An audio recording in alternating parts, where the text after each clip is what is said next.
Avec Ivanka, on a pris une lettre du nom de famille, le T, pour former Vatican. Si l'on opère de même avec l'Iran et la Syrie, on a le gaz sarin utilisé ces dernières années en Syrie.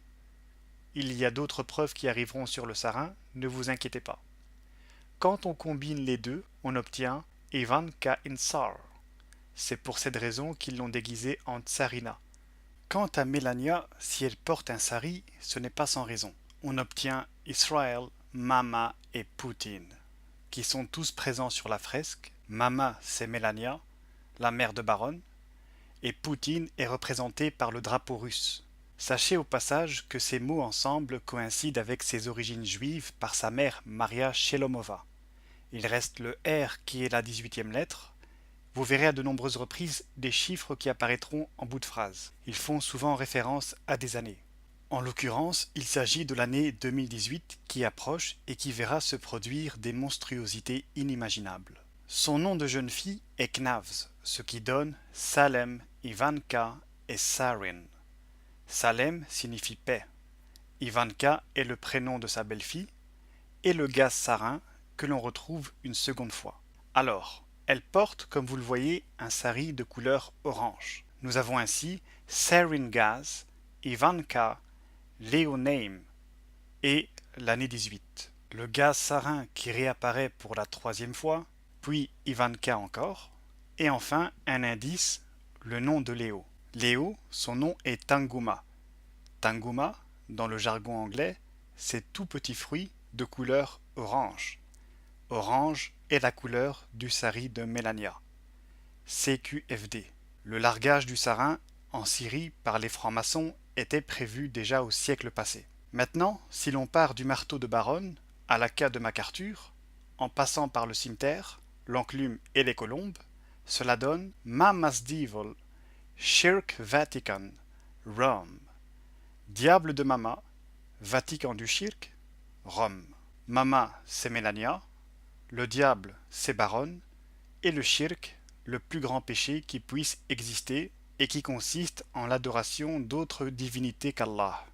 C'est le principe du polythéisme. Le Vatican voue des cultes à Jésus, Marie, aux anges, à ceux considérés comme saints, etc. C'est du shirk.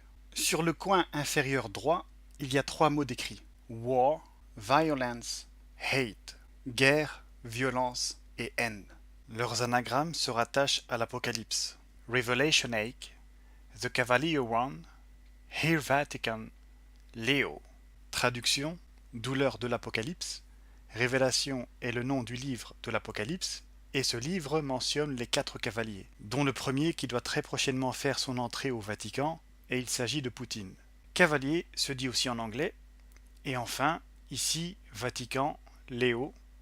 La fresque, comme je vous l'ai démontré, représente Baron Trump au Vatican, Léo étant le prénom du peintre. Notez qu'il reste à chaque fois le W, qui est la 23e lettre. 23 est le nombre d'années qui sépare l'inauguration de la fresque en 1995 de 2018, date de la mise à mort de l'humanité. À part cela, que voit-on d'autre sur le tableau? Eh bien, des personnes qui tiennent l'épée que travaille le Dajjal. Ceux-là même qui désirent vivre en paix soutiennent celui qui leur apporte la guerre. Ça illustre parfaitement la situation que nous vivons. Les hommes, en travaillant toute leur vie pour ce système, en avalant d'une seule traite la pensée façonnée par les francs-maçons, et en fermant les yeux sur les innombrables injustices venant d'eux, ils creusent ainsi leur propre tombeau. Bien. Maintenant, regardez le bouquet d'armes que porte le Malien à droite.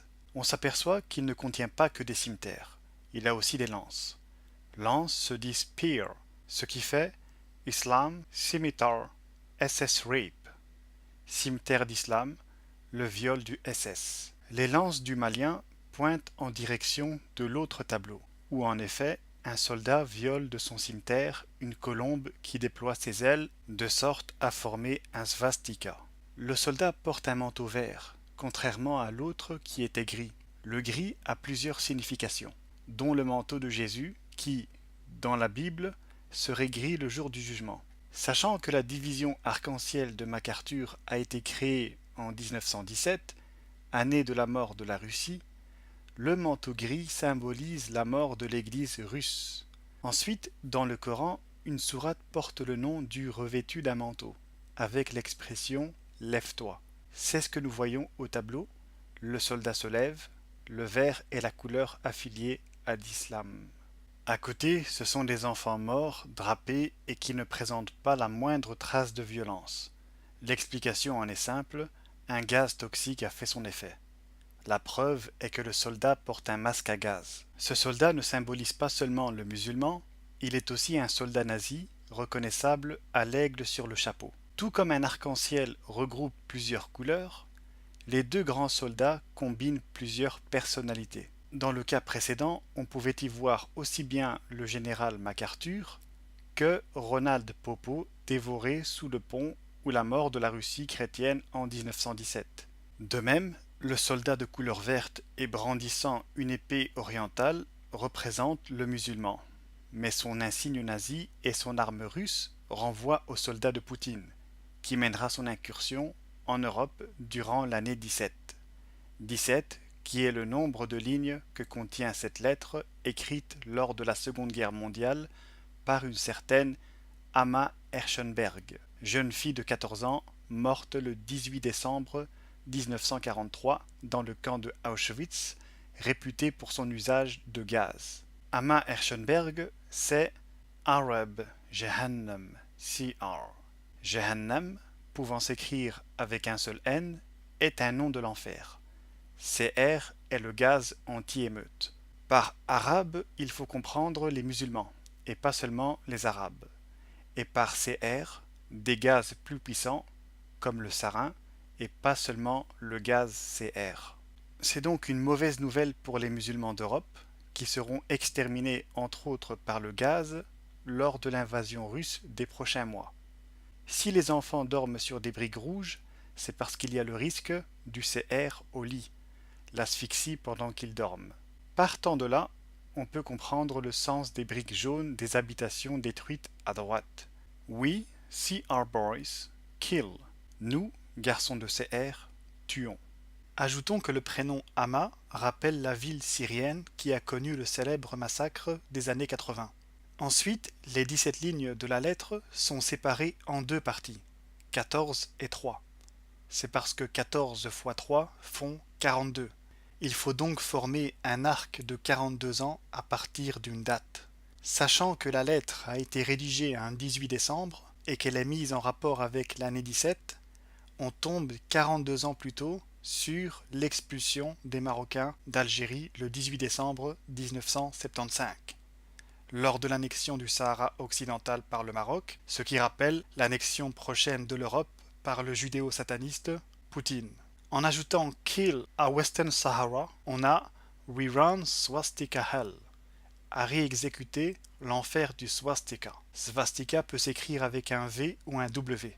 Les mains du soldat tiennent à gauche un cimeterre violant une colombe, à droite un haka avec le bout en forme de cimeterre. Donc, cimeterre doit être mis au pluriel pour obtenir Do Swastika Crime. Fait le crime du swastika. Et on a aussi I'm Tsar's Vodka Ice. Je suis le glaçon de la vodka du tsar. Autrement dit, le soldat de Poutine doit commettre le crime nazi. Le point commun entre la calache et la petite arme à feu qu'il porte en bandoulière, c'est qu'elles sont parallèles.